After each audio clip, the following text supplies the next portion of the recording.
I worked the night desk at a Hampton Inn off the airport corridor in Memphis for 12 years. 162 rooms, 4 floors. Interior hallways with that blue-gray carpet they all have, the kind that hides stains but holds smells. You walk into a Hampton at 2 in the morning and it smells like waffle batter and chlorine and whatever industrial cleaner housekeeping used on the tile. That smell doesn't go away. It lives in the walls. I ran the overnight solo. Had an assistant for a while, kid named Marcus, but he quit in August. Said the building felt different after midnight. I told him all hotels feel different after midnight. That's not haunted, that's just empty. He didn't come back. So it was me. Front desk, night audit, security walk, pool check, every night from 10 to 6:30, 5 nights a week. I knew every sound that building made.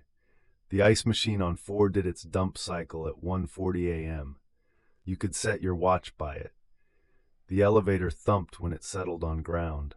The lobby door seal let in a whistle when wind came off the runway. January was always dead. 19% occupancy. 30 rooms sold in a 162-room building. The hallways are empty. The breakfast nook still smells like syrup from the morning, but the lights are on a timer, so at 10 p.m. the whole area goes dark, and you just see the red exit sign reflecting off the sneeze guard. I liked January. Quiet audit, clean numbers. The bucket report took 40 minutes instead of 90. I'd finish by 2, do my security walk by 2:30, and spend the rest of the shift watching parking lot cameras and drinking coffee that tasted like the machine that made it. Room 412 came to my attention on a Tuesday, January 16th. Linda Fay, head of housekeeping, been there longer than me, came down to the desk around 4 in the afternoon, which meant she'd waited until the end of her shift to bring it up, which meant she'd been thinking about it all day. 412 still has the sign up, she said. I pulled the folio. David Renner, corporate rate, IHG Rewards Platinum, checked in January 5th at 11:47 p.m. D&D status active in the system since check-in. No housekeeping entry requested. No room service. No calls to the desk. Just in there. 11 days. Long stay corporate, I told Linda. They do that, fly in for a project, don't want to be bothered. She didn't look convinced. 11 days, no towel exchange, no trash pull, nothing. I've got girls who won't go near the 4th floor anymore because they say 412 gives them a feeling. A feeling. Brenda knocked on day 4 and heard the TV. Knocked again on day 6 and it was off, but she heard water running. Said it stopped the second she knocked. I wrote it down. Not because I believed it, but because 21 years in hotels teaches you one thing. Write it down. That night I ran the audit and 412 came up normal. Folio active. Rate posting nightly. No charges beyond the room rate. Credit card authorization still valid. Everything clean on paper. But I looked at the check-in timestamp again. January 5th, 11:47 p.m. I was on desk that night. I remember that shift because the airport had a ground stop due to fog and we had 6 walk-ins between 8 and 10, all of them cranky, all of them wanting the government rate we don't honor without a valid travel order. I checked them all in myself. After 10 o'clock, nothing. The lobby was dead. I did my audit, I did my walk, I went home at 6:30. I didn't check anyone in at 11:47 p.m. on January 5th. I was sure of it. The way you're sure you locked your car, the way you're sure you turned off the stove. That's certain. But the PMS said I did, and the PMS doesn't lie.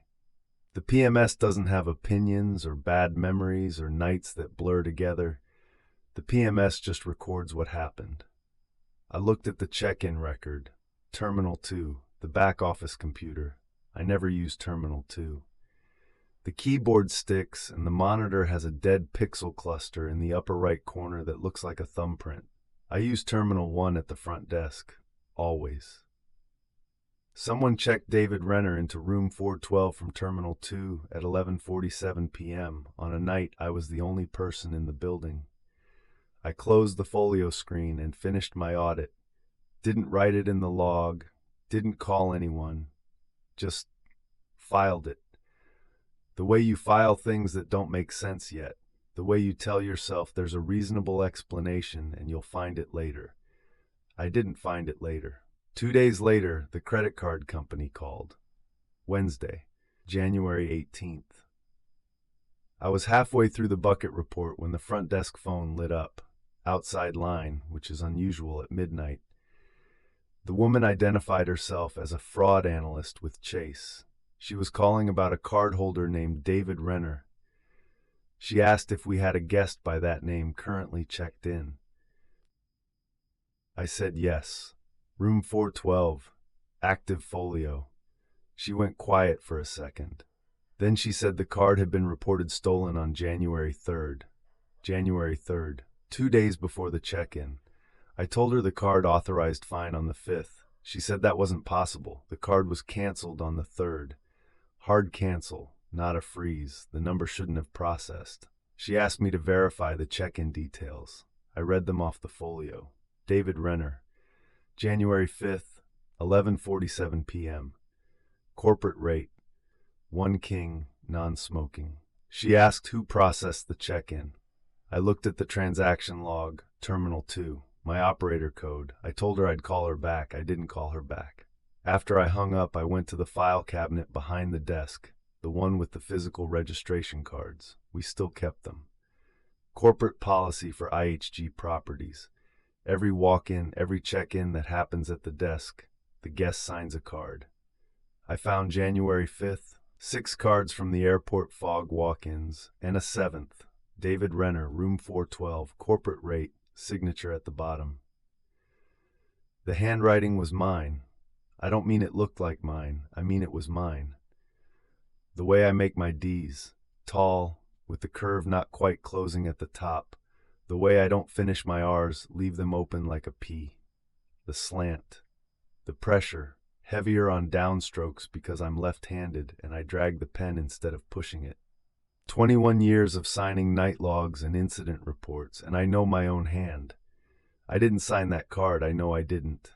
I was working the desk that night, and I didn't check anyone in after 10 o'clock, and I didn't sign a registration card for a man named David Renner.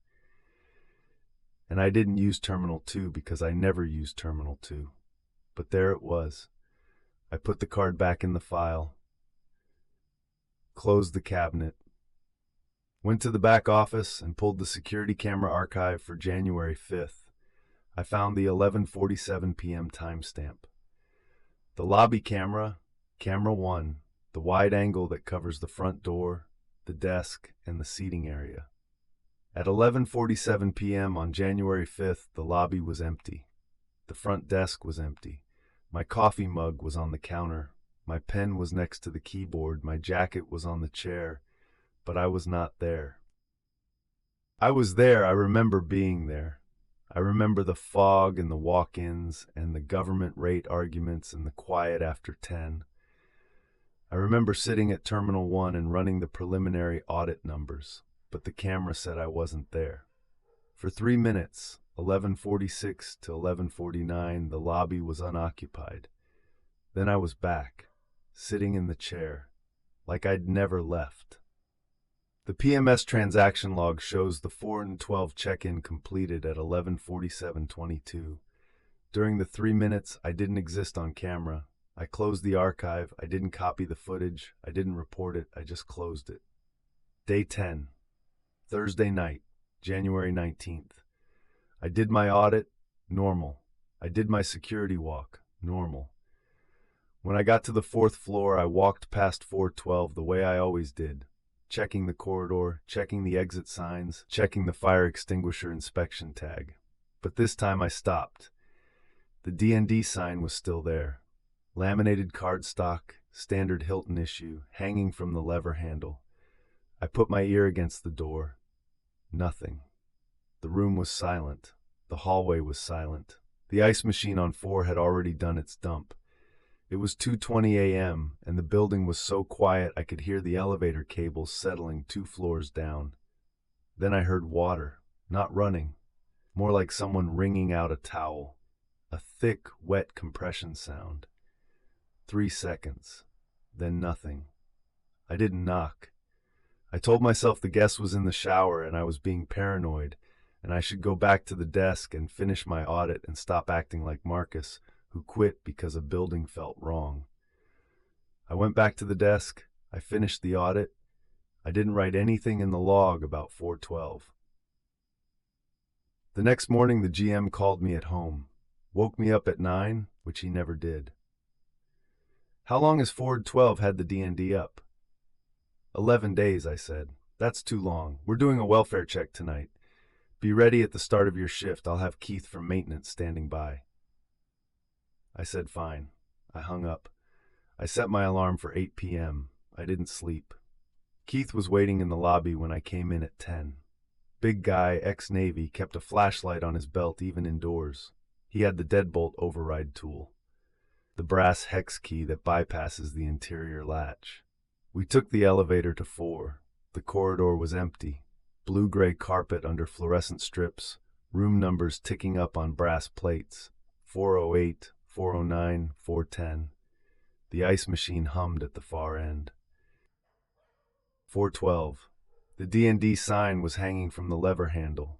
I reached for it to knock and stopped. The sign was warm, not room temperature warm, body temperature warm, like someone had been holding it. Keith noticed me hesitate. Just knock, he said. I knocked 3 times. Front desk, welfare check. Nothing. Knocked again. Nothing. I put the key card against the reader. Green light. Pushed the handle. The door moved an inch and caught. Deadbolt. Keith held up the hex key. That's what this is for. He worked the override. The deadbolt turned. The door swung open. The room was empty. No luggage. No clothes. No toiletries. The closet was open and bare. The room looked like it had just been turned by housekeeping. But wrong. The bed had hospital corners. Tight. Sheet tucked under the mattress so hard you could bounce a quarter off it. I hadn't seen hospital corners since Mrs. Delacroix retired in 2019. Nobody folds like that anymore. Keith went into the bathroom. I heard him say, "Huh." 2 white towels on the counter, folded in thirds, damp. I touched one. Warm. Fresh warm. And the smell, chlorine. Heavy. The kind that comes off a hotel pool at full treatment. Our pool had been drained since October. No water, no chemicals, no chlorine in the building. The TV was on Channel 4. Our system defaults to 19. Channel 4 doesn't receive. Just gray-white static, no sound. Keith turned it off. Somebody left the TV on. Somebody deadbolted the door from inside, I said. There's nobody inside. He looked at the deadbolt, looked at the door, looked at me. Window, 4th floor. The window doesn't open. Sealed unit. I walked to the bedside table. The notepad was there. Standard Hampton pad, pen clipped to the side. 1 word on the top sheet. Pencil, block letters. Still. The phone rang. Both of us jumped. The room phone on the nightstand lit up with an internal ring. The double pulse, that means it's a room-to-room or front desk call. I looked at the caller ID display. Room 412. I was standing in room 412. The phone in room 412 was calling room 412. I picked it up. I don't know why. Reflex. 21 years of answering phones in hotels. You pick up. Breathing. Slow. Not heavy. Not raspy. Steady. Like someone sleeping with their eyes closed, breathing into a receiver. Patient. Calm. Front desk, I said. My voice didn't sound like mine. The breathing continued. 10 seconds, 15, then a click. The line went dead. Exhale. Keith was already at the door. Let's go. We went. I pulled the door shut. I heard the deadbolt engage. From inside. The room we had just confirmed was empty. I walked to the elevator, wrote it down, sat at the front desk, didn't write the incident report, didn't call the GM, just sat there until morning light came through the lobby windows and the coffee machine kicked on at 5:30. I drove home at 6. Got back for the handoff at 6:45. Shannon, morning clerk, was at the desk. I looked at my night log, the one I'd left blank. New entry, 2:33 a.m. Guest confirms extended stay, D&D renewed, RP.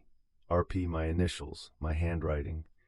At 2:33 a.m. I was home. I left the building at 6. I was in my kitchen, not sleeping, staring at the microwave clock. I was not at the hotel at 2:33 a.m. I asked Shannon, did anyone come to the desk after I left? She shook her head. No, but... She looked at her transfer log. You called from 412 at 2:33 to confirm the D&D. I transferred it to your night log. I called from 412. Yeah, you said the guest wanted to extend and keep the D&D active. Your voice, your extension. I didn't call. I was 7 miles away in my kitchen. I resigned that afternoon. The GM asked why. I said personal reasons. The waitress here just poured me more coffee. Bad coffee. Waffle House coffee at 3 a.m. She asks which hotel, and I start to say the name and I can't. 12 years and I can't picture the building. I can see the carpet. I can see the number 412 brass plate, slightly crooked, the 4 a little higher than the 1, but the building is just gone. All I've got is the number and the word on the notepad. Still. I don't know what it means.